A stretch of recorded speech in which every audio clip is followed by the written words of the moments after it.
আহি আছোঁ দোকানৰ পৰা এতিয়া আমি কি কৰিম মাংস বনাম গাইজ ভণ্টিৰ লগত দোকানৰ পৰা আহি মাংস বনাবলৈ ৰেডি কৰিলোঁ মছলা কেইটামান ভাজি ল'লোঁ তাৰপিছতে পিঁয়াজ আৰু বিলাহী ভাজি ল'লোঁ ধুনীয়াকৈ তাৰপিছত মাংস দি দিলোঁ এয়া মাংস ভাজি আছোঁ আৰু আমাৰ ঘৰত বেলেগ মছলা নাখায় যে সেইকাৰণে আৰু জালুক তাৰপিছত আদা নহৰু সেয়াই তেনেকৈয়ে বনাইছোঁ আৰু চাই যাওক এয়া অকণমান ভাজি লৈ ঢাকনাখন মাৰি দিছিলোঁ তাৰপিছত আকৌ এবাৰ অকণমান হেৰি কৰি চাইছোঁ এয়া আলু কেইপিচমান দি দিছোঁ তাতে ফাৰ্ষ্ট ভিডিঅ' গাইজ তাৰপিছত এয়া পানী অলপমান দি দিছোঁ বেছি পানী যিহেতু নিদিওঁ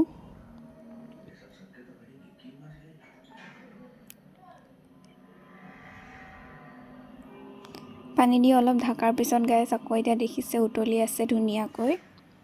এয়া ফাইনেলি হৈ গ'ল আৰু এয়া হ'লে আৰু যিহেতু ঠাণ্ডা দিন জুইতে বনাইছোঁ